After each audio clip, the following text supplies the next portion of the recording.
Okay, good deal. All right, here we go. It begins in 3, 2, 1. Oh, you're going to love this. Here we go. 3, 2, 1. Listen, right, we're looking for a lad who can do his stuff. I've heard you're a bit tasty.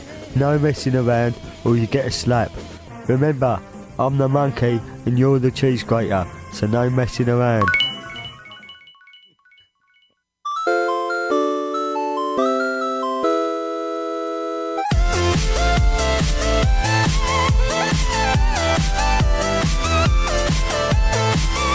Hello, everybody. Welcome to Play Retro. This is the show called Play Retro. I'm Scott Johnson, and I like to run over hookers. Oh, and I am your other host, Brian Dunaway, and I think the police want to have a word with me about this car I jacked. Oh, wasted. I don't actually like running over hookers, okay? No, but it does give you a bonus, right? You can, don't you get like some glitchy bonus if you get if you points do that? in the beginning, or the early games you got points and you got money. I don't think they do that now. Like if I'm in 5 and I run over a lady of the evening, I don't think that gives me anything extra, as far as I know. Hey, that's a hint. That's a hint about what we're going to talk about, by the way. I don't know if anyone heard that hint, but yeah, we're going to totally talk about a thing, and that's coming up here shortly. Before we do that, Brian, a couple of quick things. I was digging through, like you do, when you're interested in retro stuff. I'm digging through some old games, and I got to the SNES category, the Super Nintendo Entertainment System. You familiar? Yeah. Yeah. Now you're saying you're digging through your virtual collection, or you got hardware? A little bit of both. I was doing just kind of like a general comb through of things, and I came upon a game. I don't know where this ROM came from. Don't know how I got it. I'd never even heard of the game. And that's what I'm telling the authorities when they. That's right. Let them know I got this game. It's called Fireman, F-I-R-E, Men, one word. Okay, just Fireman. Okay, Fireman. Right. Yeah, like very simple, fires. very basic. Yeah, and I thought, well, that sounds dumb. I'm going to fire it up and see what it is. And I was expecting it to be some weird one-off. No one remembered, and they don't. No one remembers it. It's still weird. No men on fire. The men are fine. These are men that puts out fires. That's what they do. Oh, that makes sense. I fired it up, and you put out fires and stuff in the near future of 2010. So that's the old future. Yeah. The future past. And they said 2010 is a dark time and not much has changed in 20 years. And, because it was about 20 years before that or something. Right. It's weirdly good. I'm going to go ahead and tell people that this weird SNES game, if you have it or have access to it, called Fireman, is all right. You go and you put out fires. It kind of pokes my like chore core button a little bit, right? Where there's a job to be done and I got to go do it. And there's a story and everything. And you're going into like a Nakatomi Plaza kind of building to save all these people that were there for a office party, and the place is on fire. And so it kind of Towering Inferno, as a good one chat says, a lot like that. And you go through this place and you're just putting out these fires. You have a main hose.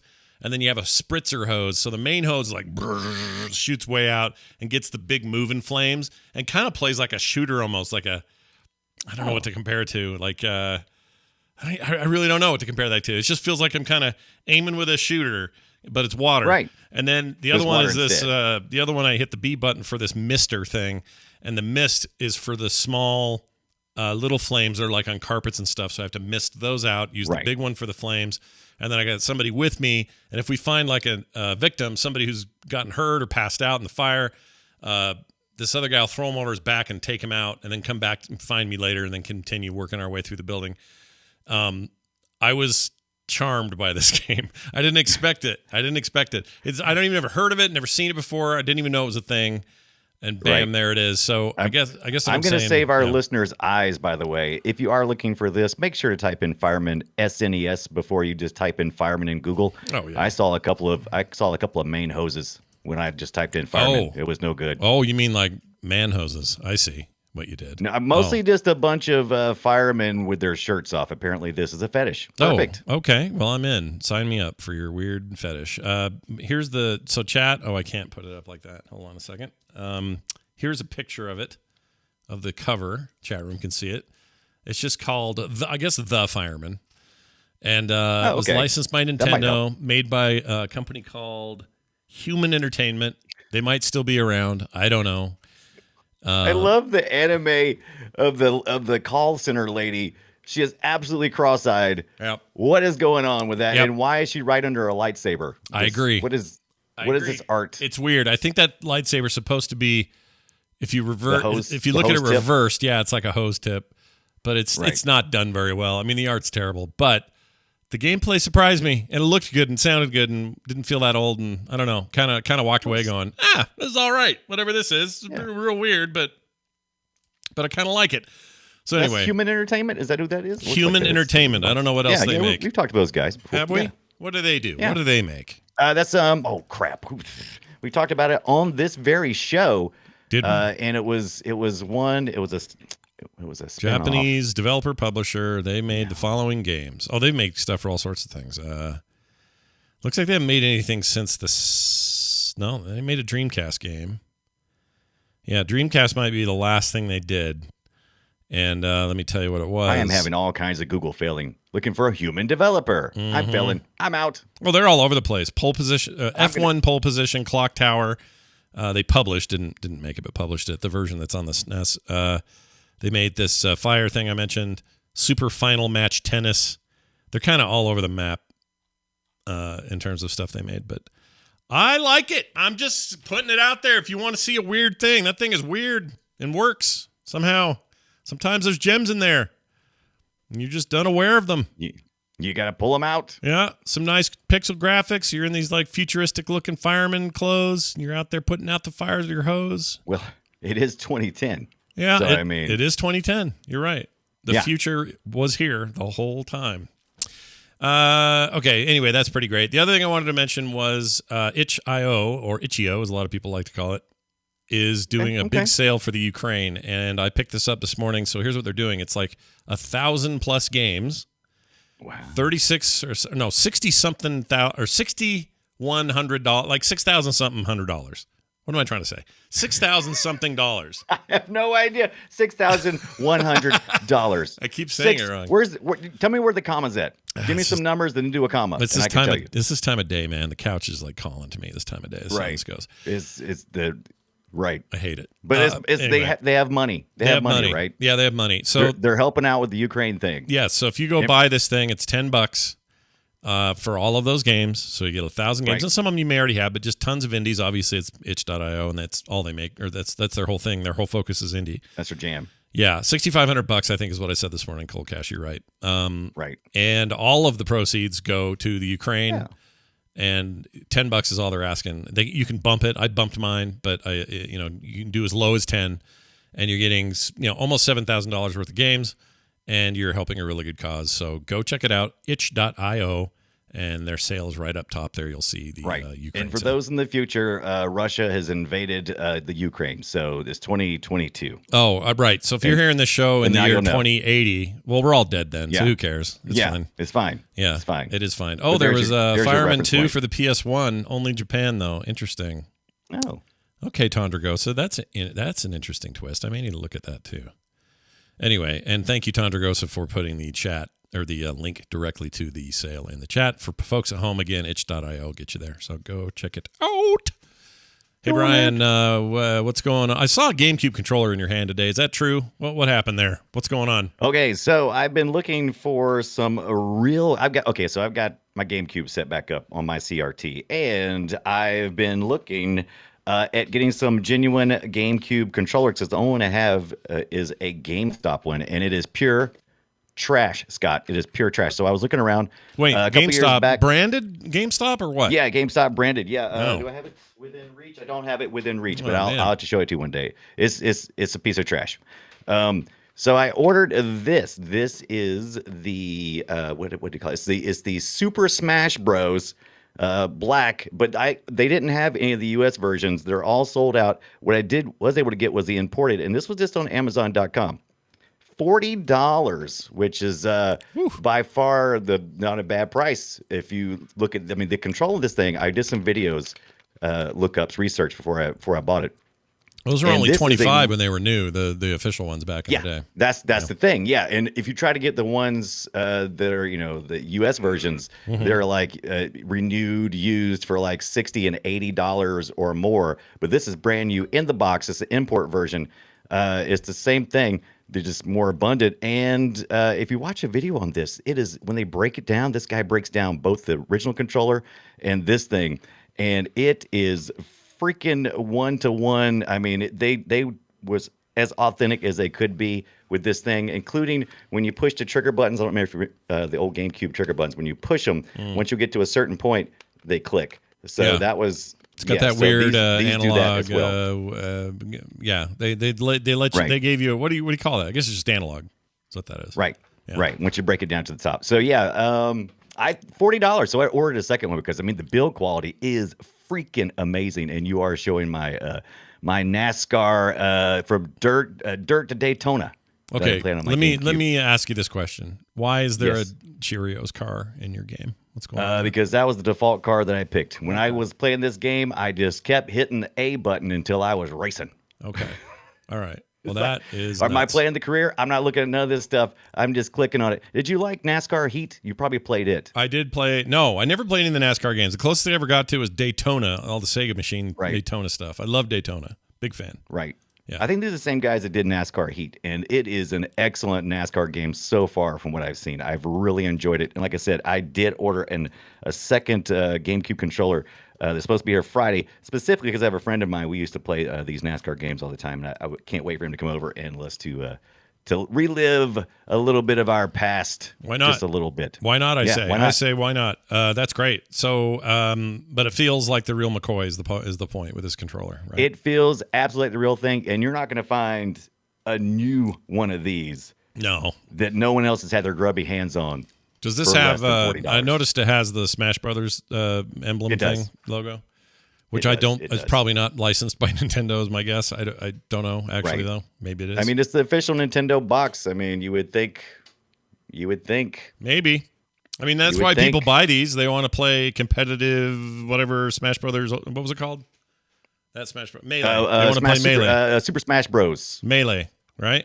Melee. Was it Melee? No, I think it's a Super Smash Bros. No, that's the N64. That's in the description. You might be right, though. It might be more than that. Yeah, the N64 game is just, that's it. Super Smash Bros. But, you're probably right. Yeah. Ultimate. I think Ultimate's the new one on Switch. That's the Switch one. You're right. Yeah. Mm-hmm. Look, I know all about that damn game, even though I suck at it, and Kirby is OP. Okay? All right. My kids know a ton about it. I don't know much. I also want to mention, as long as you mentioned the Ukraine, don't forget that John Romero, on Friday released a Doom 2 level, and he's already raised over $29,000 for Ukraine support. And I've got that Doom 2 level. I did and too. I'm going to play it somewhere in the near future. I haven't Maybe bought it. I was happy to support it, but yeah, it'd be a good Patreon video or something. Right. I wonder I'm if pretty it's excited good. about it. I hope it's good because it's not like the guy sits around making Doom videos all day. I don't know if he's like rusty or forgot how to do it, or some of his levels were the best, but I'm not sure. I'm not sure he's still good. Doesn't matter. The point of it is you're doing a good cause thing, and you got the money. Do it. Help out the Ukrainians. I did it for the level, Scott. I really just all about me. Yeah, you didn't hear anything like what? I'm sorry. There's a conflict. There's a war. What? It's okay. Right. I'm just too busy over here playing this sweet new Doom wad that I kept waiting all these years for. Right. Anyway, finally, that's cool. So let me know how that goes with your GameCube, and it seems like that should work for all your GameCube needs, not just your Smash Brother needs. Absolutely, I plugged it into the Wii to make sure that was functional there, worked there as well. So we're all good and set up and ready to play. And I also ordered two very suspicious GameCube controllers off a website, and they were like brand new recreations for like $10 a piece. Ordered two of them. Oh, you don't have them yet, though. I actually think they were $8 a piece. I think the whole thing shipped was $20. So we're going to see what kind of trash is coming through the mail. I got some trash of my own here. Hold on a second. Right. This is, we're going to see. So I spent $9 on these. Came as a pair, so two of them for $9. Right. And I was told this was the best. And this is on Amazon. These are the best knockoff SNES controllers you can get. Whoops. There we go. Whoops, how come I can't pull that up? There it is. So these, they're called iNext, which has two N's, and that's real dumb. Oh, yeah, okay. But these USB controllers that are meant to mimic your SNES controllers feel great. Right. Super, super responsive. D-pad's awesome. It's not floaty or weird like some of the crappy ones. Like for $9 for two? Right. No-brainer. I figured I could play up to 4 players if I plug into my Yeah, I can play it to 4 players. I figured whoever I don't like can play the 2 crappy ones. Yeah, We'll who see do you how it not goes. like? Who do you not want? Yeah, I don't know. Yeah. Well, I don't know. That's where we'll have to wait until the cards have been shuffled and I see who's in the room. You dodged that one nicely. All right, let's you. talk about our game of the week.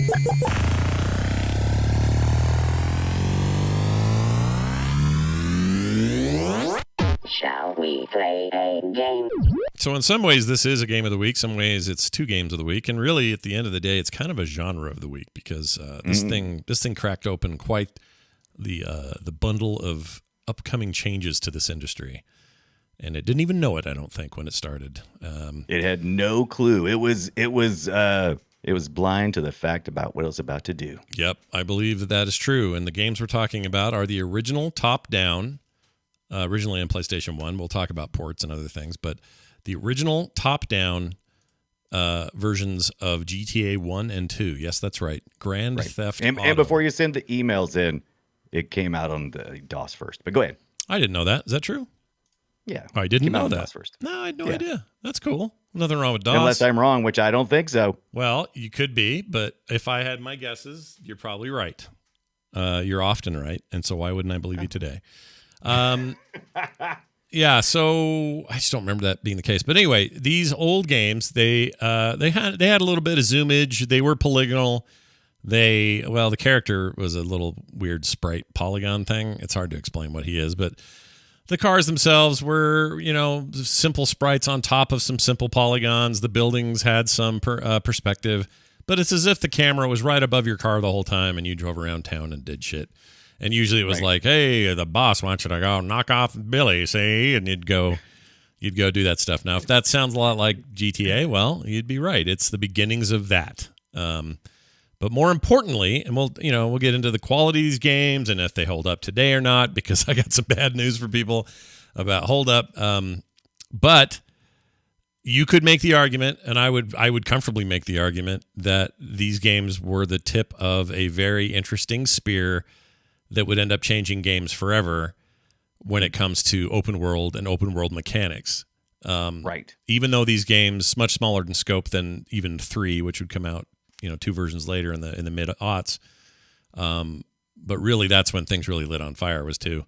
But for its time, it was kind of unheard of that a game like this, or a game like any kind of game, would let you steal any car you saw, drive anywhere you wanted to go, get a mission, but then get sidetracked and do some other stuff because you got sidetracked, and then getting back on the main mission, and then, finding a gun in a crate.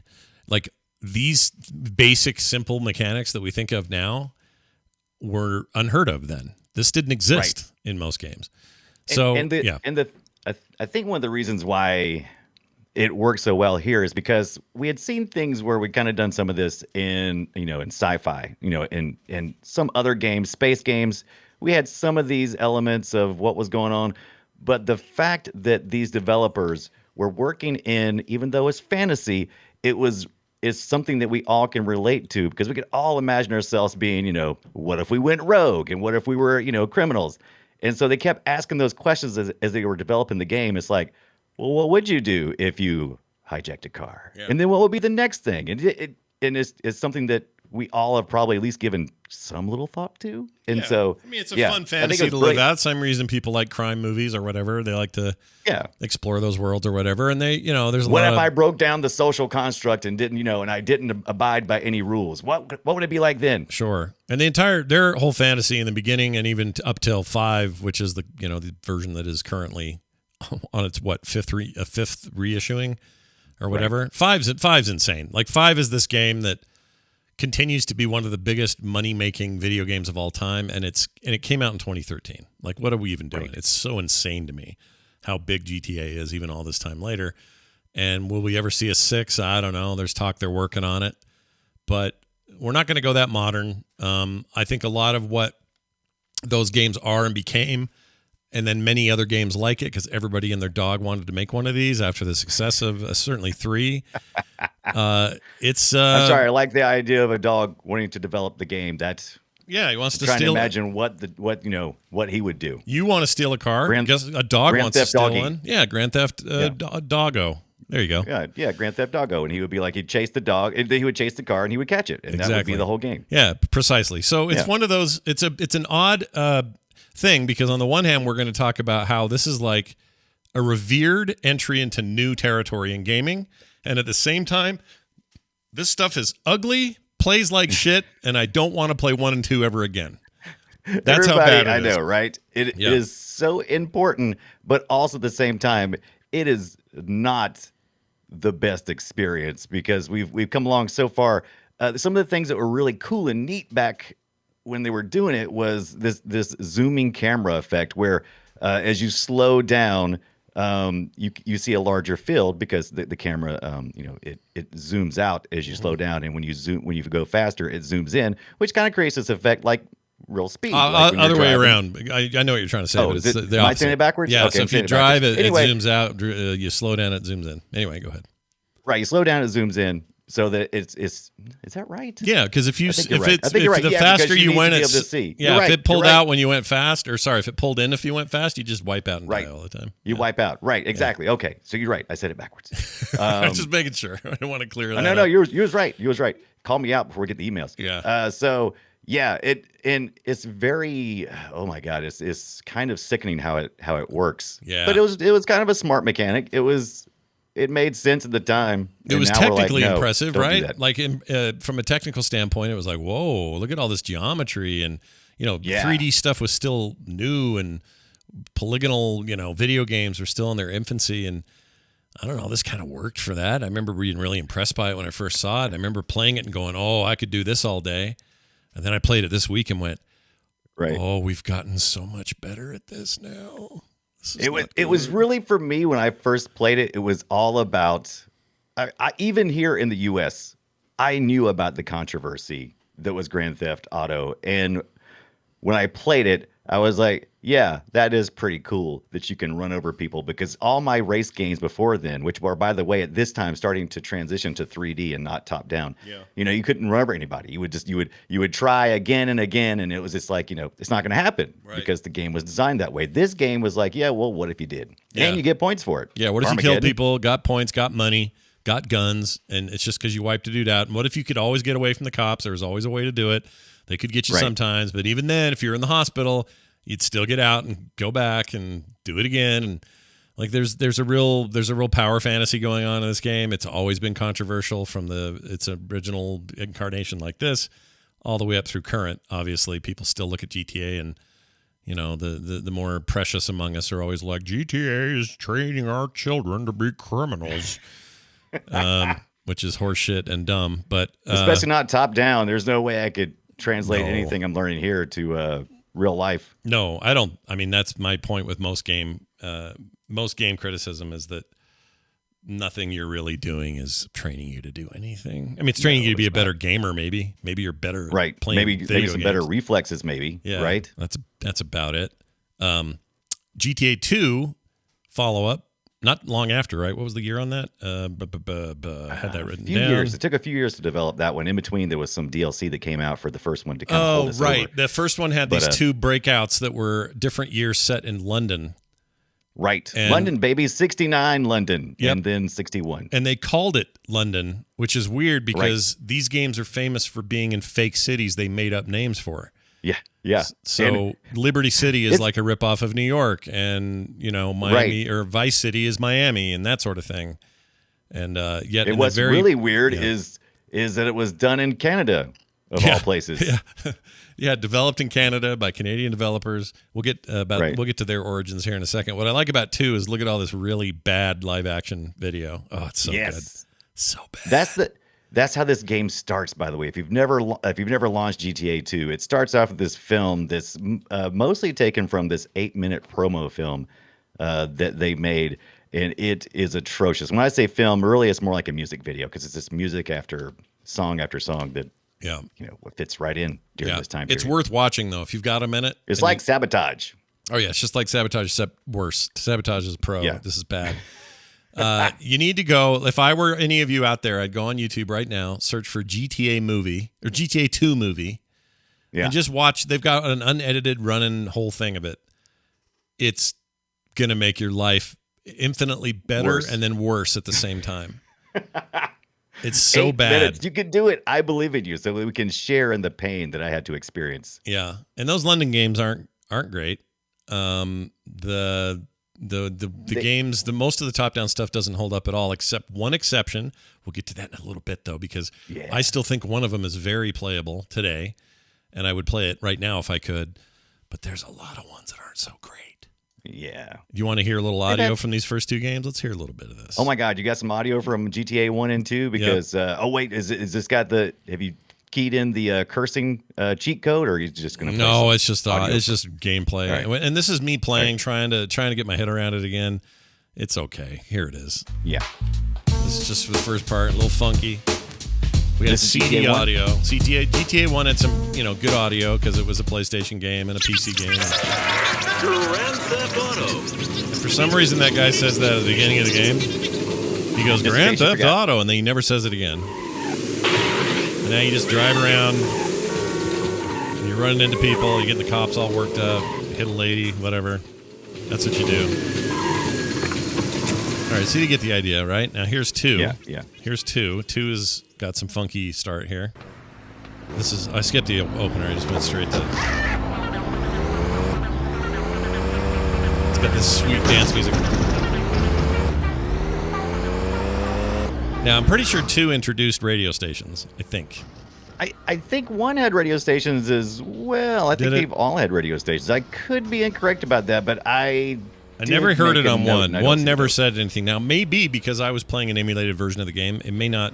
Some of the CD tracks may not be there. That's possible. Yeah, and it's also if you're playing the DOS or the Windows version or the PS1 version, it's all according. But it seems like I do remember there being radio stations in the first one. Okay. I think. Now, do you have a way to protect your ears? Because I can remove my headphones. don't do that because I want you to hear it, but just be ready. Okay. The Game Boy Color version of the game.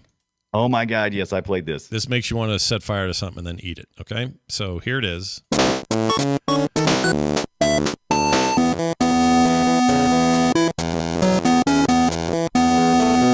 It's really bad. Even by Game Boy Color standards, this is Well, really bad.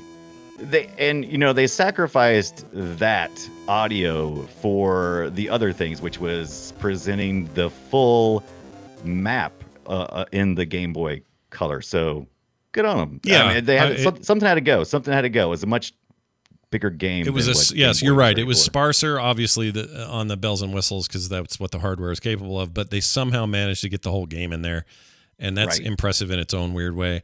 I kind of like that version. I find it clean and easy to play. That's exactly. yeah. That's what I would say too. If you go, which one's more playable? I actually think that the Game Boy Color one's more playable. I can't say that it's a better experience, but the playability seems to be there because it's so clean. How far did you get into that version? I'm just curious how long you played. I ran a few missions. I didn't go much deeper than that. That's about all I did too. But I did find myself after all of this sort of experimenting. This is the one I wanted to go back to, and part of it I think is because even though the PC and PlayStation version's frame rate's not terrible, it's not great either. Like you're not getting like a 60 frame per second or plus, sort of frame rate on these old games. So it feels just choppy. I feel like driving is a bit of a slideshow. It didn't feel so bad on the Game Boy because the Game Boy was just putting out whatever the Game Boy puts out. Like it just was fine. It's a little handheld game. I actually played it in handheld mode. I think that helped with the experience. I had a shader on there that looked like an old Game Boy screen. So I was living the accurate life, or at least trying to. It's not until I got to the Game Boy Advance version where I was actually the most excited because I thought, all right, it's called GTA Advance. Right. I thought this will be the game. This will be the one I'm going to enjoy the most because the Game Boy Advance was a huge jump up from Game Boy, and graphically we're going to be better. We're going to get smoother frame rates, better sound, better music, all this stuff. And I was right on most of it, except for that frame rate. It's a chop fest, and I'm talking like the original cartridge, not talking just emulation problems or something. That original game was, I don't know, not optimized, or they went too crazy with the surroundings, or the piece of hardware just wasn't able to do it, or what the frick happened there.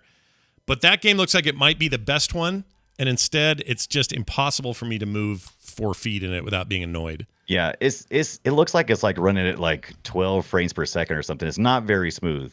Yeah. like you said. Yeah. But I think it's because they tried to emulate all that dithering effect that you would see on the PlayStation. You wouldn't really see the dithering effect on the PC version because you could actually you could go into 3DFX mode. You ever use that? Oh yeah, I remember that. Yeah, so you get like this. The same thing it did to Quake. You'd end up getting like a kind of a cool, Smooth. smeary, smooth looking texture. Yeah, right. Those So were the it days. looked good, but yeah, I think that's what happened with the Game Boy Advance. And just in my opinion, that it tried to do all that dithering, and it's like, yeah. But you see here with this video of this is Game Boy Color. It's a nice, smooth experience.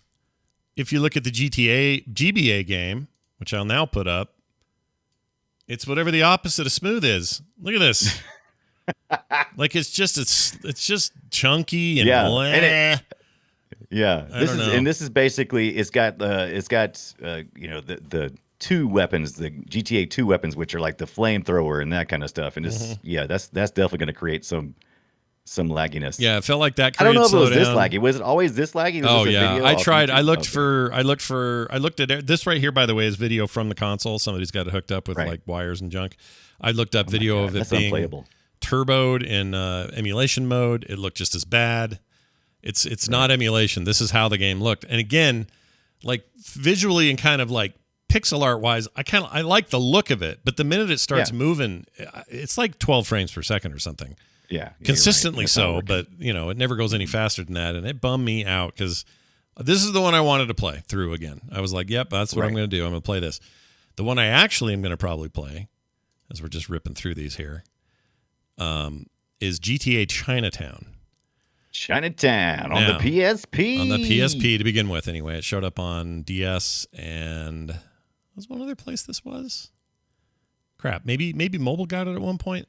I can't remember. I think you're right. I think it did go to mobile as well. On iOS, I believe. I'm not. I think that's sure right. Don't quote me on it. Yeah, I'm not going to quote you, but I really liked Chinatown. Turns out everybody else did too. Chinatown Wars is the highest rated GTA portable game ever made, and is top down. Yep, top down. Well, more like it is top down, but it's kind of a little bit behind you, a little bit, to get a little perspective or whatever on the world, and that changed things a little bit. And this is after GTA 3 and Vice City, so. They already knew where they were going to go in the future of the franchise, but they were trying to say, well, what do we make for a handheld console and still make it GTA like? And I think they just ended up with this weird hybrid thing. But the story's really good. Exploring Liberty City's Chinatown as a place in the place we were already familiar with is really fun and cool. And it's smooth, silky smooth, nice textures, very cool. Had the radio stations. I mean, it's basically everything they learned with modern ones, but they applied it to the old top-down formula, and I think it worked really well. It was a good game. This is probably like 10 years after GTA 2, so we've come forward a little bit. We've already had GTA 3, but yeah, this looks. I love the PSP. Yeah, I think we're gonna look back fondly on the PSP. I already do, but I think even going forward. Yeah, I liked it a lot. I wish Sony liked it as much as we all did. I wish they liked their Vita as much as we all did. I love my Vita. Yep. I love my Bell Vita. I would love it if, this was the year that Sony announced their follow-up handheld. It bums me out that Sony's out of that market. They just don't seem to. I mean, I know they never made the kind of money they wanted to, but they seem to do. It seemed to be fine. Yeah, it's fine. We all. I mean, there was plenty of. I mean, most of the hardcore gamers I knew had one, and even casual. I don't know. I've seen so many of them. I just don't know what they weren't doing. I think maybe one of the biggest things was selling enough titles for it because I didn't have a lot of PSP games when I had it. That's probably one of but the ones I did have, I loved. I played the crap out of. Yeah, me too. Didn't I sell you a PSP? What happened there? I think you might. Did I sell you a PSP or did we sell one to Brian Ibbett? I don't know. There was some exchanging done that we had. I don't remember. Yeah. I don't either. There was some PSP swapping. Yeah, somebody somewhere bought a PSP in our circles, and I don't remember who it was or why they bought it or what the deal was. But if you still have this for any of your old consoles or have a way to play it, it might. This is a thing that's weird to say. I think this might be my favorite GTA game. Period. Out of all of them. It's not a bad call. That's not a bad call. I think it's a great game. Yeah, it's just really fun, and what'd be cool is, some of the better ripoffs or games that kind of went into their own, like Saints Row. They start out as kind of GTA clones, and by the time they got to 3, they were their own thing. But I'd love them to do one like in this kind of format, or just an indie to do something like this again. I love these kinds of games. Send me on missions. It's little dudes running around. Let's have these cutscenes where I'm talking to, mobsters in the city, and I don't know what it is, but I just love it. Big fan. It's such a flow game too. You jump in the car, you quickly. They got everything mapped out well. You can quickly change the radio stations, and you can. I just remember just feeling zen a lot of times when I played this one. It just felt like it was just good. It's good. Now, did you play GTA Liberty City Stories on the PSP? I never played Stories. Did you play Stories? I did, and it's poopy. Okay, that's probably the reason why I never played it, is because it is poopy. I think it might be the worst GTA ever may have been. Wow. I know. That seems a little harsh, and I'll explain why, but it's... GTA 2 is notoriously known for being kind of the place that almost destroyed everything, right? But you're saying maybe Liberty City Stories is even worse. Yeah. Ugh. My problem with Liberty City Stories is that they tried to cram the PS2 true third-person, big immersive world thing. They tried to cram it into a too small a package. I just don't think it worked. Right. And as a result, it plays sloppy. It feels not as good as the quote-unquote big boy versions of the game. I just think it's incredibly problematic. It's super glitchy and twitchy, and I don't know. Just didn't do it for me. So I think every Grand Theft Auto, the one of the defining parts of it is the glitch. It seems like they never fully resolve all glitches, and I think intentionally in some ways. But I think it comes from the very DNA of the very first PS1. I'm sorry, the original Grand Theft Auto, because it's when it glitched, they just leaned into it. Like the cops were not nearly as aggressive in earlier versions of this, and when there was a glitch, they started ramming you. Mm-hmm. And so they kept it in. They tweaked it some, and so I think it's a long storied history with GTA and its glitchiness. Yeah, but this sounds like it went too far. These days they call it open world glitch or open world jank, and every open world game has some form of jank. But I feel like the OG is probably 3, because 3 was the one though where they went, all right, full 3D. And they changed the world. I mean, that you can say you like or don't like GTA 3. I don't know if people do or don't. I personally on the console side, I preferred Vice City to that. Right. But you cannot deny the seismic impact those games had, not just on the business, but on them and that company. They became worth billions almost overnight. Due to the success of that thing, the game continues to outsell everything ever that it's ever put up against. And 5 is weird, because every year it's had a new version, basically. They had a version for PS3 and 360 back in 2013. Right. They had new versions. Are people sick of us yet? They had new versions for the new consoles at the time that following year. A year after that, PC got it. So 2015, the PC got one. And then where are we now? This week. We did this as a perfect time. This week, I think it is. I think it is this week. Series X and Series S, as well as PS5, are all getting their versions of, They're upgraded versions of this that you can now go buy. Right. That's probably the reason why it's been on my radar. Yeah. I'm kind of tempted to get it. I don't know. Why would I be? I have the PC version. It's not going to be better than that. It'd be the same. It can't be better than that, right? But still, maybe. I don't know. Do I really want to? I mean, I'm not going to play that story for the fourth time. I don't have time to play any of that. I'm still playing Grand Theft Auto 1. I've got to complete all those missions. Yeah. And I will say this. I can get to Miami. On a tiny screen, this looked better than it deserved. Everything looks better on a small screen, right? It's like detail and stuff. Right. So this looked pretty good on a small screen. Liberty City Stories, that is. But the story was poo. Don't bother with it. Don't try to find it. It's not great. In my opinion. You guys do what you do what you want to do. But in my humblest of opinions, it's not that great. The GBA game did kind of slap at the beginning. Listen to this. Oh, wait. This isn't the one. Here it is.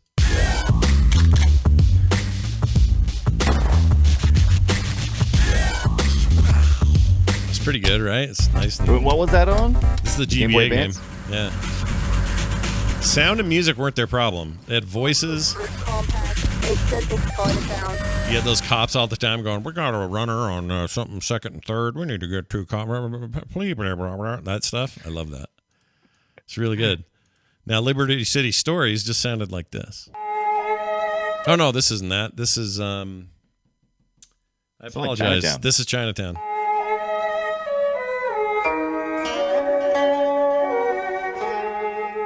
Then it drops.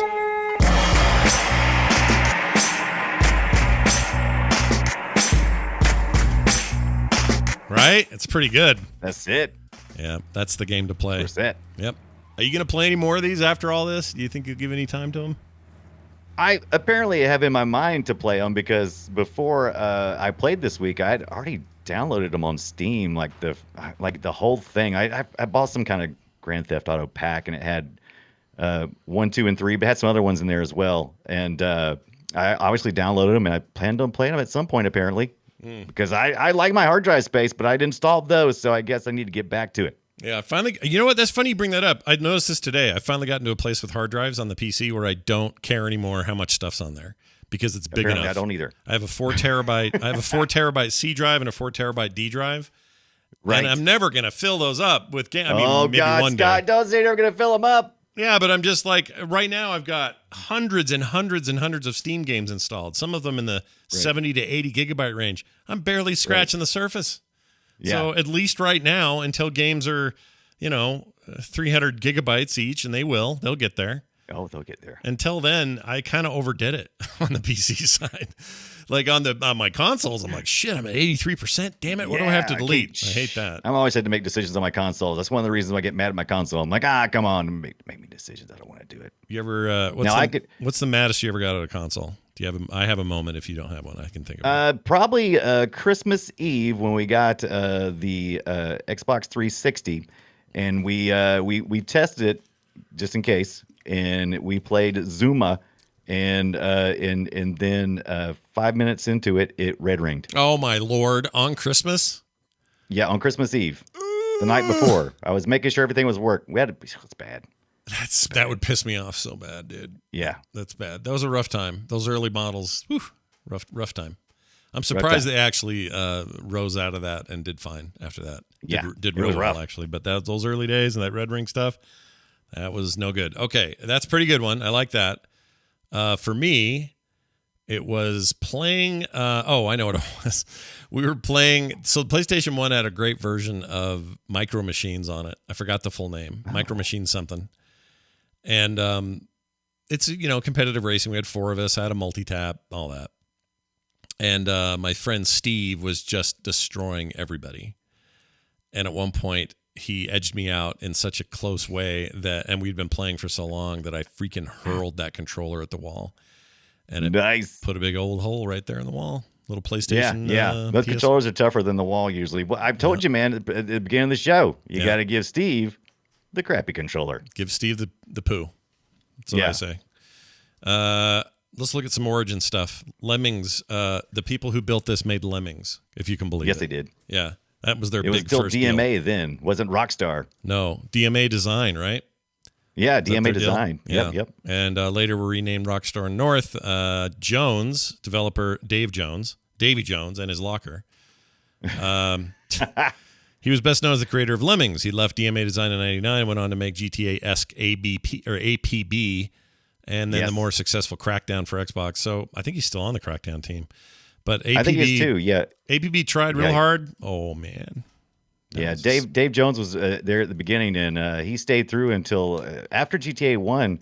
A lot of swapping of ownership on the DMA, and so he got out as soon as he could. He didn't want to hang around forever to make more GTA games. And then what does he do? He goes out and makes APB. Yeah, which was not good or ever good. Even the re-release in 2011 called APB Reloaded was also very bad and not a good game.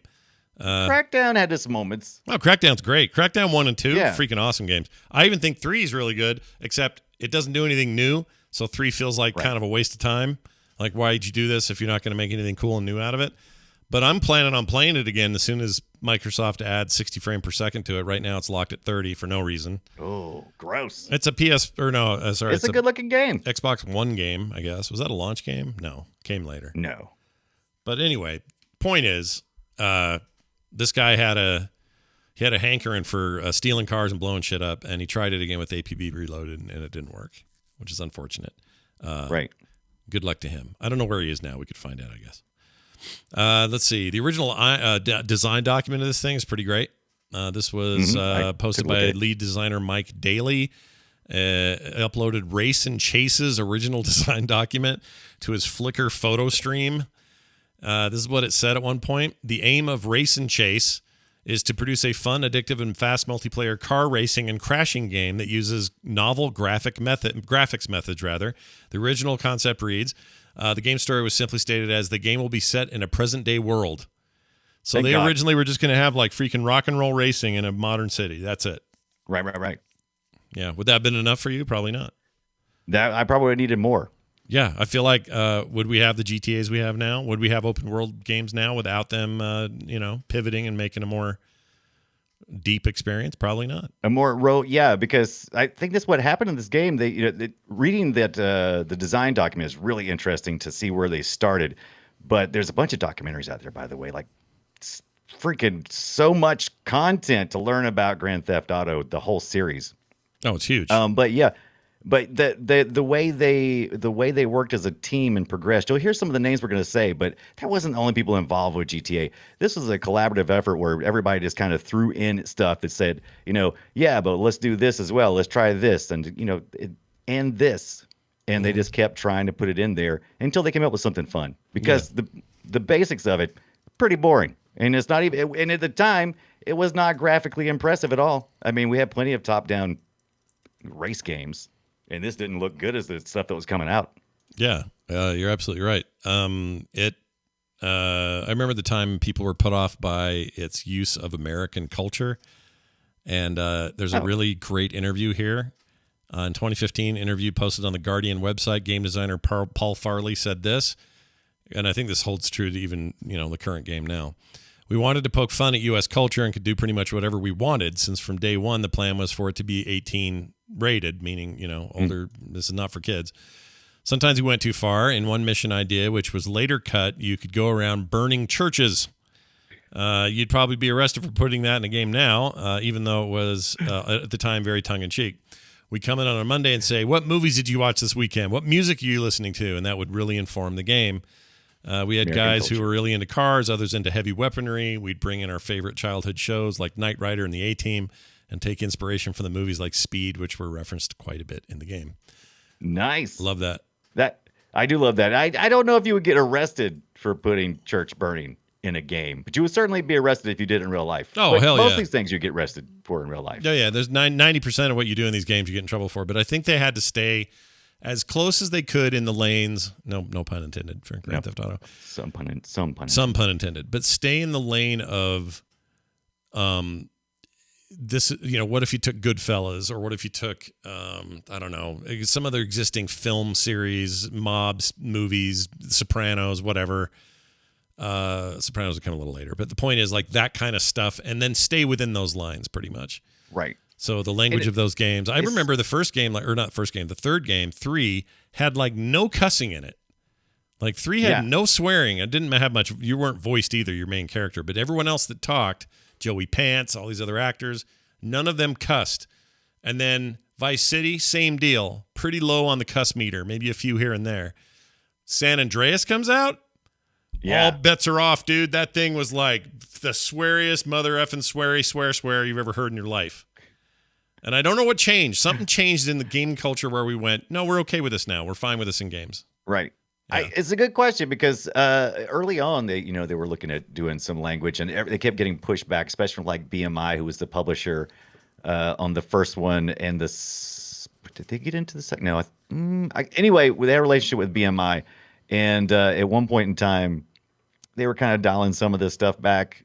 I don't know. I think it lots of times ends up being because of the publisher, not necessarily because of culture. Because I think we all, as individuals, we curse every day. Sure, we do. We do it. Yeah, I say shit all the time. It's my favorite. Yeah, I do. Yeah.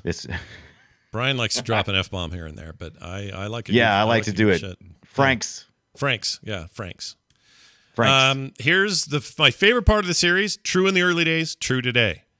Part of what sells the game is that it is controversial. And anytime some uppity, old person gets up in some government capacity and goes, "We need to take a look at this game and what it's doing to our children." You know what happens? Immediately all the children go, "What is it?" And they want to go play it. All right? Yeah. That happened a lot with this game. There's some pretty good marketing stuff here. I love this. On May 20th, 1997. This wasn't that long ago. Feels like it is. Yeah. In some ways, but whatever. Decades. I guess it's been decades. Lord Campbell of Croy, the former Scottish secretary and member of the cross-party consumer affairs group, spoke to the House of Lords about a scandalous new computer game called Grand Theft Auto. The game, he explained, had hit and runs, joyriding, and police chases. I know, right? Quote, there would be nothing to stop children from buying it, he warned. Money. Yep. Then he went on to say, criminal computer game that glorifies hit-and-run thugs. Imagine yourself being an up-and-coming low-life car thief, stealing exotic cars, and then add murder one, cop killing, carjacking, drug running, bank raids, and even illegal alien assassination. Oh, yeah, God, that sounds great to me. Sign me up. Clutch your pearls, and I'm sure the kids won't. I'm sure the kids will go, "Oh, we can't have any of that," and not play it.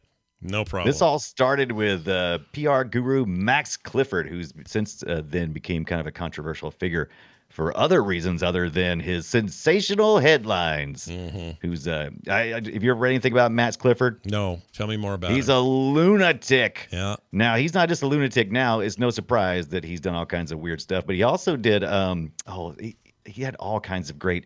He would whisper in the ears of these lords and just would get them all riled up. Riled up, I say. Yeah, I'd love to do that. He says, we'll encourage the right people that it would be good for them to speak out on how outrageous this is and criticize it.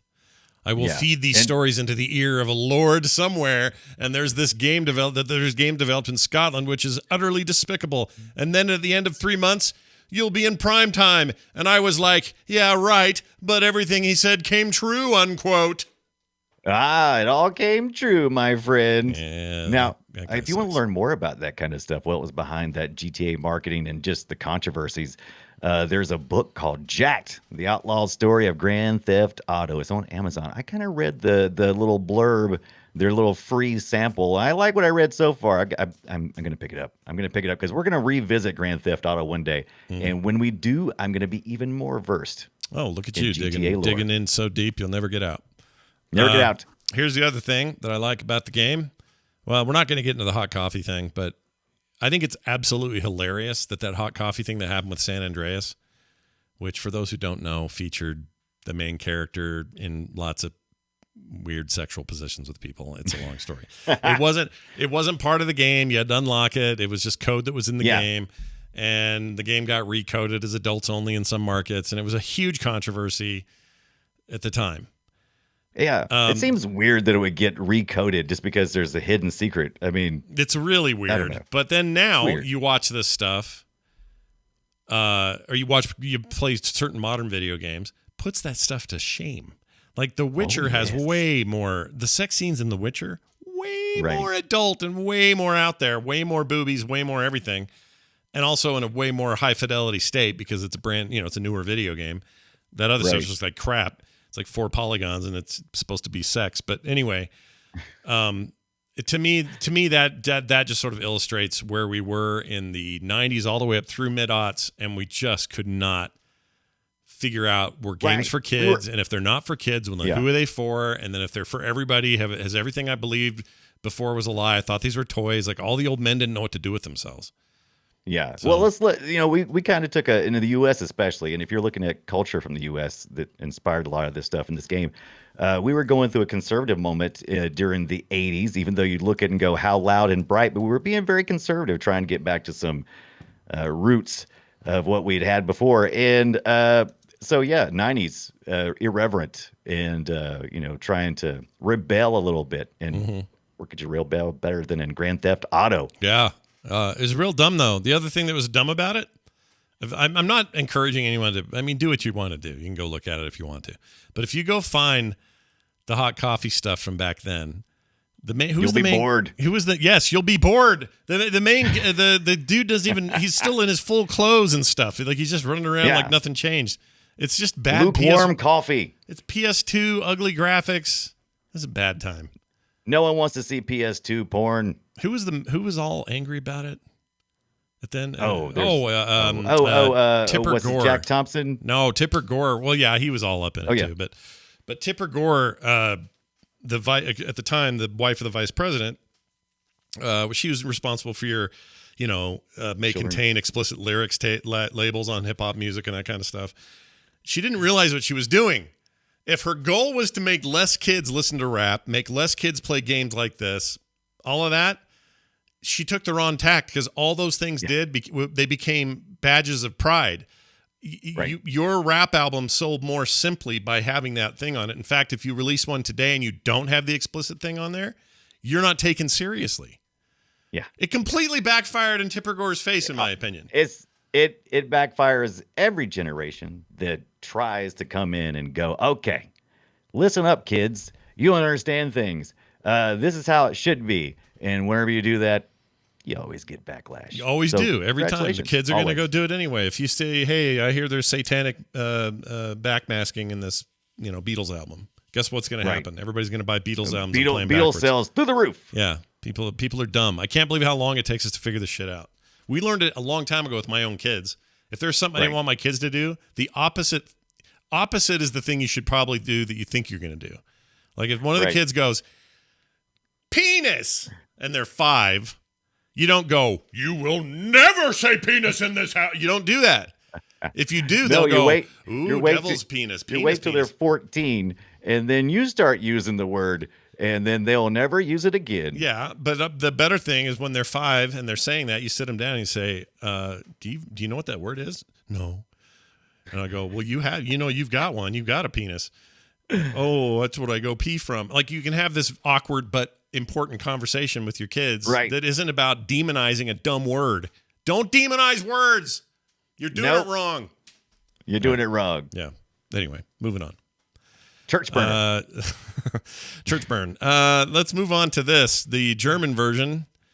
When playing the game in the German language settings, it's not possible to choose the female protagonist. Why is that? Is that true? That's a good question. That was why I put that in there because I was curious. I would like to hear from our listeners if they know anything. I didn't dig too deep into this one, but apparently, is that dubious or not? You just play in the German language settings. I don't even know who ported it over or localized that. So, I mean, it seems like it would be like, oh, I can't believe that the Germans wouldn't let you play as a female protagonist. It's pretty weird.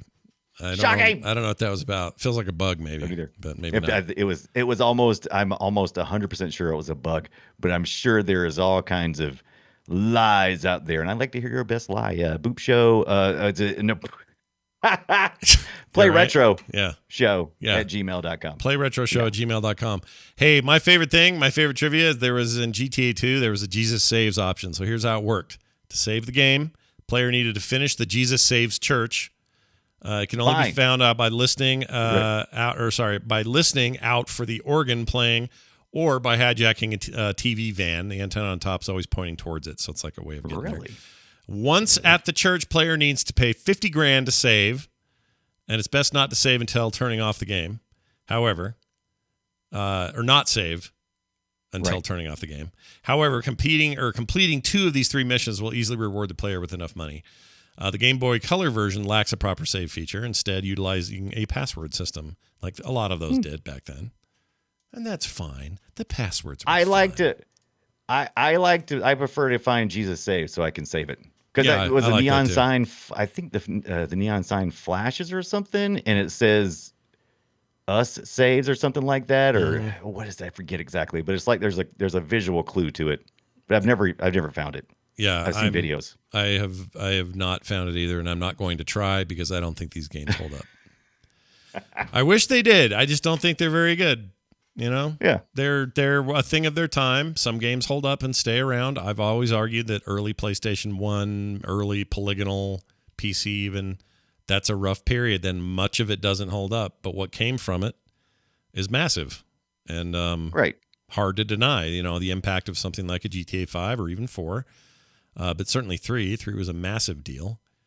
And here we are today, waiting for 6. Here we are. And then, Waiting for 6. Had it not been for this stuff, I would have never had Red Dead Revolver, Red Dead Redemption, or Red Dead Redemption 2. We never would have had any of it. Never. None of it. 2 of those are my favorite games of all time. So, Really sad. yeah. All right, moving on. Okay, just looking back, do you think there's a game series from that era? And I think I already have an answer to this because there is one. But is there another game series you can think of from that era that was more influential on games we play today? Because right now, almost every AAA game you buy is some variation of an open world game, including brand new games this month. Forbidden West and Elden Ring. These are open world games that are built upon a long running bunch of games like it that they just sort of keep iterating and making better and having new ideas to apply to them and that sort of thing. Open world is a part of gaming in a way that I think people have forgotten just how integrated it is right now. And maybe that was always the goal. Maybe we always wanted to get to a place where it's a big open space and I had to drive far to do shit. I don't know. But can you think of anything as impactful as that? Because I got one example and it's all I can think of. But are you saying impactful in this particular genre or just over the whole thing? I'd say just gaming in general. Spreading. Well, I'll put it this way: those AAA games I mentioned, God of War, all the big ones these days, they all have open world elements, if not completely open world based games. Right. That feels like a major impact to me. So do you have anything where you'd say, oh, yeah, that kind of impact? I'll tell you my second one just so I can get out of the way. I've been so hung up on Grand Theft Auto, I can't think of anything else right now. I've literally emptied my entire gaming brain this week just to shove in the Grand Theft Auto. What you got? I got Doom and Quake. That's the other ones. Okay, Doom and Quake, those are good. I thought about that, but I wasn't sure if it applied that way. I also thought about Half-Life for a second because, oh my God, every game for freaking forever was built on that. Yeah, but without Half-Life, you have without Doom and Doom 2's engine in particular, you have no Half-Life. So, Right. So it's, yeah. I just feel like stages. It just feels like, as much as this stuff's about iteration, and it is. Right. And even if you don't like the tone of these games, or GTA always rubbed you wrong, or even if the new ones don't do it for you, whatever, I just think it's undeniable the impact. Just hard to quantify it. Yeah. All right. Do you have a game that's similar to Grand Theft Auto that's like your favorite? Like, do you go like, oh yeah, man, that one that's like Grand Theft Auto, but it's kind of like Grand Theft. So I gotta make a choice. Like I'm gonna go. I'd probably say something. No, Grand Theft Auto is my go-to place. I really... Sleeping Dogs is the correct answer. You are incorrect. Sleeping Dogs. Sleeping Dogs. I didn't even think about Sleeping Dogs. How did I not think about Sleeping Dogs? I almost 100% of that game. I beat the story. Oh, how about Just Cause or something like that? Just Cause is all right, although Just Cause... Yeah, Just Cause. I think that's fair. Sure. I like Just Cause because I've gotten every one of them so cheap. Yeah. I've never played them. If I hadn't, I've always got them with some kind of deal. And then I load them up and I'm like, oh yeah, I like these games. I bought 3 at launch. I loved it. Yeah. It was really good. I probably should. I think I bought it at close, and I think it was like 50 cents. Oh, you know what's crazy is this character right here in 3 that we're in Vice City. We're watching. Hold on a second. I got to play this. You know who that is? And my dead brother's white lady. Unfortunately, you just silenced our lead. You know who that is? Who is that? That's Philip Michael Thomas from Miami Vice. Oh, is it really? Yeah. From the source material, because that's what all stuff is based on, right? Because our love for Miami Vice. Yeah, it all came out of that, and he was in it. So was there were so many voices in that game. I can't think of them all right now. Was he fighting a crocodile or alligator? What was he always? Who had to didn't. Did someone fight a crocodile in Vice City? I don't remember that. No. Didn't Crockett always have like an alligator or a crocodile? Which the ones in Florida? Crockett. So Tubbs was Michael Thomas Philip Powell or whatever his name is. Right. And the other dude, Don Johnson's character, Crockett, had a boat. He lived on a boat, and in the boat was he did have a pet gator in the boat. Yes. That's right. Dude, I loved Miami Vice. Freaking unapologetically loved that show. I loved the TV series Call Miami Vice that was really just a weekly reason to watch a music video. Yeah, because it just had the best music. Kind of, yeah. You'd see Phil Collins show up and he'd do In the Air Tonight or something. Yeah. Yeah. I love that stuff, dude. Oh man, I even like the movie. Whatever. Michael Mann can do no wrong. I love all his movies, but I really like that movie. It's good. Even though a lot of people don't. I think that Miami Vice movie is just fine. Just fine. It's fine. Yeah. We film sacked it. It was good. It was fine. We had a good time with it. All right. I think that's probably it. There's a bunch of these. Oh, you want to play it today? Is what you got to do. You can emulate it. DOSBox, Beetle PSX, Game Boy Advance with MGBA or whatever. If you can find the old cartridges, of course, that'll work too. There's the Dreamcast has a version of 2, right? I think that's a thing. They do. Yeah. Okay. The Dreamcast. And that's the only Grand Theft Auto that ever made it to the Dreamcast, I believe, if I remember correctly. Steam still got it. You can buy GTA 1, 2, and 3 on Steam. Well, I think you can't. Oh, you can't now, but you may have already done so, though, right? Like if you already have if you've already got it, which is what I had, you can download it, still install it. But no, you can no longer purchase it on Steam. What happened? Oh, that's because they pulled out and did their own launcher. That's why. That's right. Yep, that's dumb. They'll come back. Yeah, they thought that was a good idea. It's not a good idea. Everyone who just announced they're not. Oh, Bethesda's not going to have their launcher anymore. It's all going back on Steam. Grand Theft Auto Max Pack. You can find out about that in the GTAforums.com. And occasionally Rockstar throws this stuff up. I don't know what's up on their launcher right now. Some of these might be free. I don't know. Right. 1 and 2, they've over the years, like in 2012, then again in 2018, they'll throw up the free download for the 1 and 2 Windows versions. Usually is like a promotion to go along with whatever the latest release is. Yeah. So there's that. I probably played the most of the newer games and then China Wars. So I'm still going to say, if you're going to try to find any of these and play any of this stuff, go China Wars. I think is a completist. If you're like me, Chinatown Wars. Sorry. Right. I'm going back and playing games more thoroughly than my limited experience. A lot of my video gaming early on was going over to friends' houses and getting, just the minimum amount of playtime on other people's devices. And so now that I'm capable of getting all these things, it's really just me trying to not relive my childhood, but explore what I didn't get to experience fully. And so if you've never really experienced 1 and 2 because you're in a similar boat, I recommend it because oh my God, I learned so much from this. Yeah. I learned what not to do. How's that? Yeah. I learned what I don't like. Yep. I really hope whatever 6 is, and there's hints, I guess there's been some leaks that suggest this, they're going to maybe return to the Vice City vibe. I would be so into that. They're talking about it in the chat. I totally agree. There's a vibe about that game, a tone about that game that made that the most fun in the more modern, mid to modern era. Right. And I would love to return to that in a new game, but just running around and hearing the radio going, I ran so far away. It's like all this stuff I grew up with. I could just listen to that all day. So good. Yeah. And Spotify and Apple Music have a bunch of great sound, playlists that are just full of like Miami Vice playlists. So good. Anyway, so there you go. Hey, you know what time it is? It's time to guess my game. Destroy it. No. Brian, I'm going to guess a game that you provided. You're going to guess one I provided. It turns out, without knowing this about each other at all, the two games that we were doing today were both released in 1989. 1989. Yeah. So it's gonna be a saloon type piano music. Yep. Then something you do with a penny and a bottle of whiskey. You can hear it crank. Yep. No, these are games that were released in 1989, and I have no idea what yours is. You don't know what mine is. Here's my hint before I play my audio. This is a port to a console from an arcade hit. No, a port to a console from an arcade hit released in 1989. Okay. Yeah. So the arcade or the console is clearly going to be an NES, maybe a Master System. I don't want to give anything away, but that's pretty much in where we're at. Yeah. Yes. I'll just tell you that it's the NES. Okay. Yeah. I'll just tell you.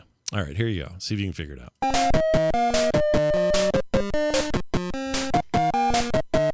Oh, wait.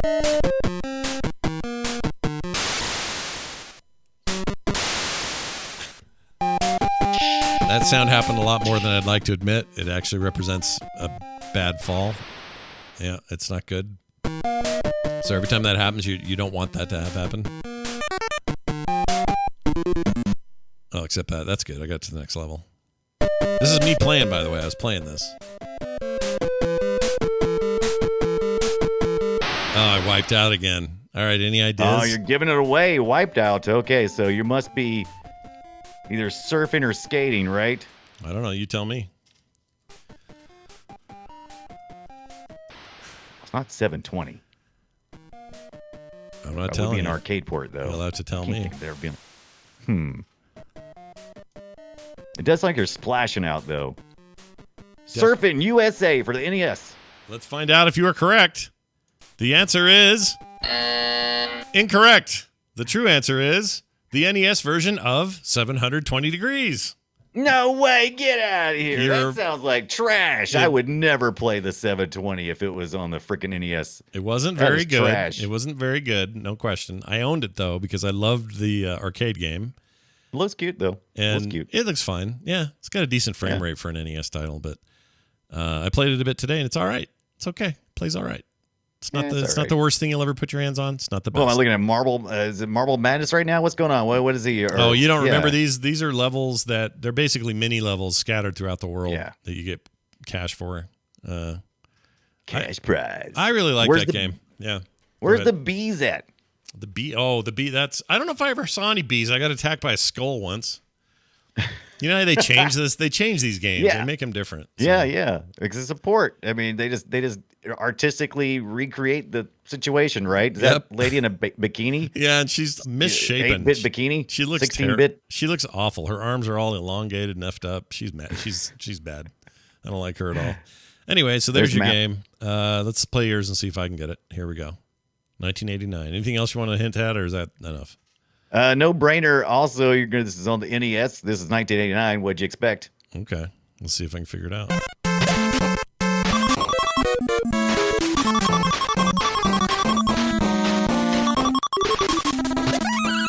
I feel like I should know this.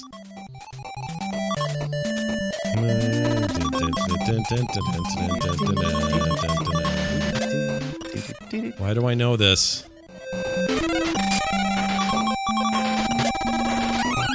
Developed by Capcom. Capcom.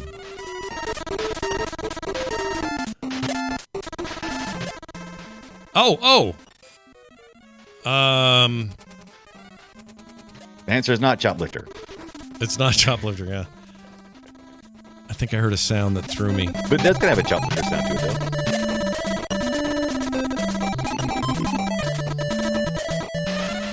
Is this that those little bust a move guys? No. What are they called? What am I thinking of? I don't know. What is that? The bust a move guys. They're the little dragons that pop bubbles. Oh. I don't know their names. But they named it Bust a Move in the States, but it was called some other name outside of the States. Right.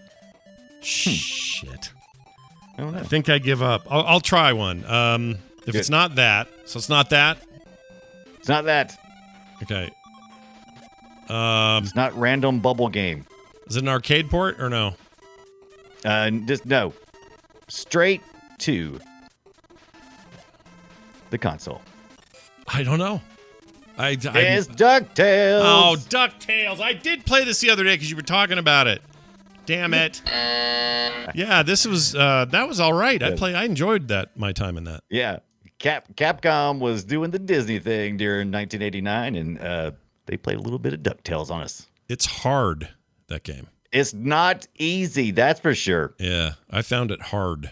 Harder than I expected it to be. In fact, a lot of those difficult. old Disney Capcom games, Mickey's Magical Castle, whatever the hell it was called. That's another one that I have really fond memories of. It's respected as a good platformer, but it's freaking hard. Graham Cracker knows. Got it in the chat room. Good job. What was I trying to think of Root also before? found Oh, it. Bubble Bobble. Gosh dang Bubble it. Bobble. Oh, why couldn't I think of that? I played a bunch of that too recently. I like those guys, the little Bubble Bobble guys. They're pretty great. Bub and Bob or whatever. Why would you call that Bust a Move in America? That's the dumbest name. Oh, we Bust need to a talk about that move. one day. It's on our list of upcoming topics of why did you name it this? Yeah. Like, why are international naming conventions so weird for games? I don't get it. Right. Or they used to be. They're not really like that Because of Young MC, says Kentucky Fried Computer. That's why. Bust Makes a move. Yeah. All right. So there you go. There's that. Now what? Oh, hey. Time for an email from a listener. Look at this. Oh, no, I pushed the wrong thing. Shit. I feel like I've never done this before. We're 10 episodes in. Welcome to the treasure room. Oh, why is that playing again? Stop playing. I don't know. I like it. Yeah, I like the remix. That wasn't good. These are emails. PlayRetroShow@gmail.com. This came to us from Tom Norris in Norfolk. You almost did it. Norfolk. Virginia.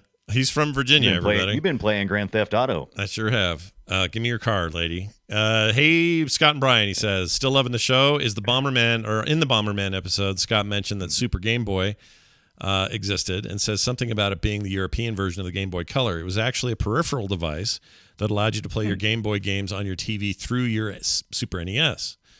I do not remember this at all. I remember there was a thing like that for the GBA. I don't know what that was even called for the GameCube. It was something. Right. Yeah, I looked at one of those today, actually. You could plug it in. So you can plug in your GameCube game. So Super Game Boy is the NES cart that you then plug in your Game Boy carts into. Neat. Did it do color, though? I would assume so. Super Game Boy is Game Boy cartridge. It says Game Boy cartridge, so I don't know. Or maybe it converted it to color or something. Well, anyway, if that color did it. I don't know. He says it was an oversized. I mean, the color. Go ahead. What's that? No, go ahead. Oh, I don't know. I don't know. There was a Super Game Boy 2 apparently too, so maybe that had the color. Maybe it did. He says it looked like an oversized cartridge with a slot on the top. You insert your GB cartridge into that, and then insert the whole deal into your SNES cartridge slot. To me, it was fantastic because I could play my Game Boy games without developing a massive headache. Also, at some point, can you talk about Adventure on the 2600, Namco's Mappy, and Zombies Ate My Neighbors for the SNES? Just some of my favorites. Thanks, and keep playing retro. Tom. Just played Zombie My Neighbors last night, and I almost, because I was testing something, and I brought it up, and I almost didn't get to Grand Theft Auto last night because I was enamored with this dumb game. Zombies Ate My Neighbors. Oh. And it's not even great, but something about it just made me want to keep playing. Well, here, it's LucasArts. Chat, you guys can see. I'll play a little bit of this. Oh, it's Konami. Yeah. Okay. Well, you said LucasArts. Was it LucasArts? Oh, it's but LucasArts. Yeah, they're doing it together. You're right. Yeah. I didn't know they ever worked together. That's weird. Mm-hmm. Okay, let's see what this is real quick. I could probably get some audio. Hold on. Sorry, everybody at home. You'll hear it in a second. There we go. Okay, so this is a long drawn out thing. Zombies Ate My Neighbors. A long intro. Okay, so left player, right player, so you can do multiplayer. I'll be the dude. Boy, this is the most 90s ass shit I've ever seen. Absolutely. Okay. How radical is that? Did I play this? Jeez, look at this. It's like my gameplay to the level 1 exact zombie. Okay, let's see what we get here. Oh, this kind of plays nice. Oh, are you playing this live? Yeah, I'm playing it live. Oh, cool. Wow. All right. You got it. Oh, you didn't save the cheerleader. So you got to save the cheerleader. We got to walk over the humans. You got to walk up to them. Oh, I got to walk past the baby and the... Yeah, you got to grab them. There you go. You saved them. All right, let's see. Oh, those are zombies. The zombies. Shoot the zombies. Then you got to jump on the trampoline. Oh, shit. Okay, I'm jumping. Yeah, the trampoline's very cool. Oh, I can go over here. Yeah. Oh, okay. You know what? This looks good. This has a nice it looks look. Really good for this era. Yeah, I'm gonna go ahead and say this is gonna get some playtime for me, and we may have to cover it on the show. Yeah. All right. Well, there you go. Sorry, I'm having a hard time shutting it down. Well, I want to leave. I can't stop it. It's too late. Video game. End. Too deep in. Quit. Okay, there we go. All right, that seems neat. Boy, it got real quiet after that. I liked it was a loud game. I liked it. It's a water gun. That's how I'm killing zombies. Lame. Yeah, of course. You got your 3D glasses on, your water gun. It all makes sense, Scott. Yep. Got one here from Rob who says, "Hey Scott and Brian, I've been loving Play Retro and been telling all my friends about it. During the NHL 94 episode, you mentioned in an email that the two of you wanted to hear a deep dive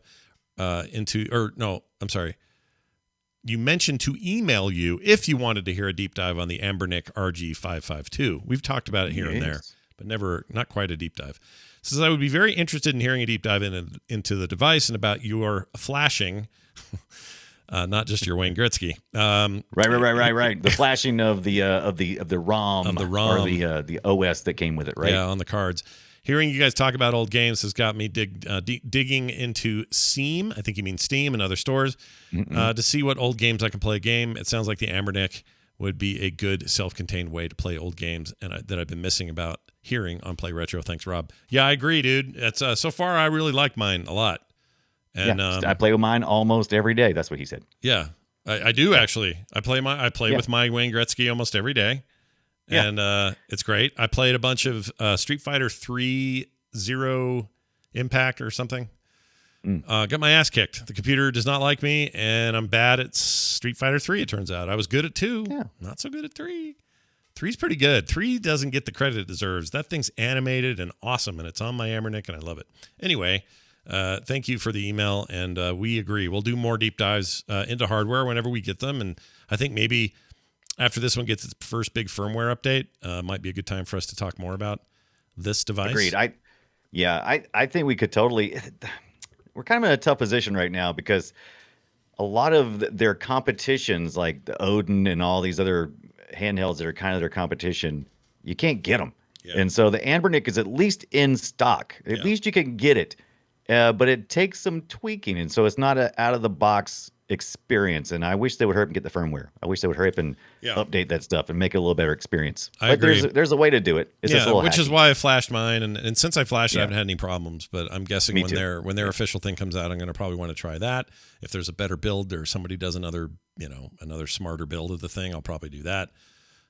That's kind of fun in its own right. Just don't drop your micro SD cards. You'll never see them again. Don't drop them. Right. Don't drop them. You don't drop them. You shoot them across the room because it's one of those spring-loaded things. So it's flush. Yeah. And so you push in with your nail on the card, and then your nail slips off and it goes. Phew! Yeah. Next thing you know, your dog's taking a SD shit and it's in there. I'm telling you, don't let it happen to you. It happened to me. Yeah. Anyway, we'll see how that goes. Our next discussion is going to be about the Metroid series. And what's cool about that is right after that, the following week, we're going to go into the Vania series or the Castlevania series. So we're going to get our Metroidvania in a 2-week chunk and look at why these are some of my favorite games of all time. That's not unusual. A lot of people feel that way. And has sparked me to want to play more Metroidvanias lately than ever before. I'm playing through Blasphemous again. I love that game. Playing, what's the other newish one? Oh, I'm playing Axiom Verge for the first time. I'm probably almost done with the first one, and I'll get the second one after that. And there's one other game that I really like, and I was looking at today, and now I can't remember what the hell it was. Oh, and I posted about it, and I just forgot how good it is. It's a terrible movie, but an amazing game. There was a game, a pixelated, side-scrolling Metroid-like game made for that Mummy game, and it's called the Mummy Demastered, and it's amazing. It's so good. It's such a great game. Forget the movie. Pretend it doesn't exist. It doesn't matter to the game. The game is amazing on its own right, and it's 1,000 times better than that movie was. So play that. Favorite Metroid game, if you had to. Oh, we're not letting that spill out in the lobby here. Are we? Right. Okay, well, you're right. Good point. So tune in next week when Scott says. But Super Metroid, I'm going to try. Most of the stuff that come before 2000. Even though I have Metroid Prime on my GameCube, it feels pretty darn modern for 2002. It is. It looks freaking.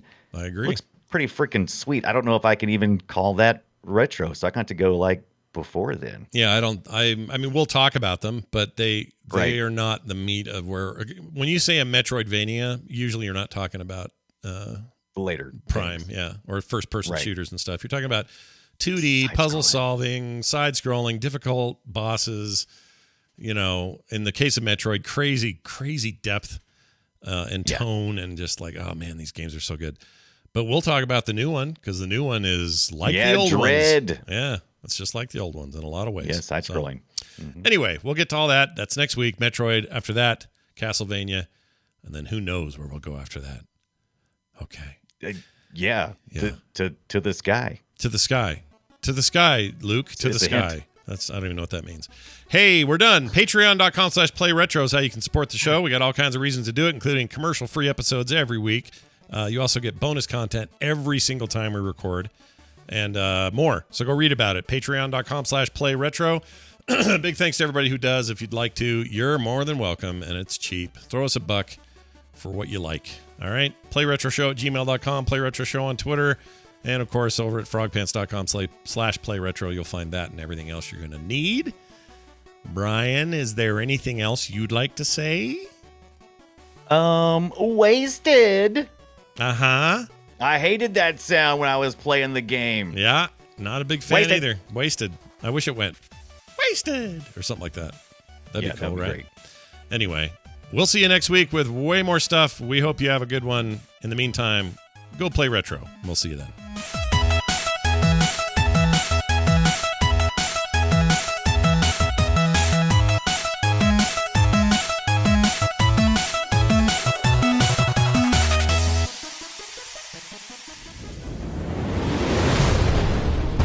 This show is part of the Frog Pants Network. Yes. Get more at frogpants.com.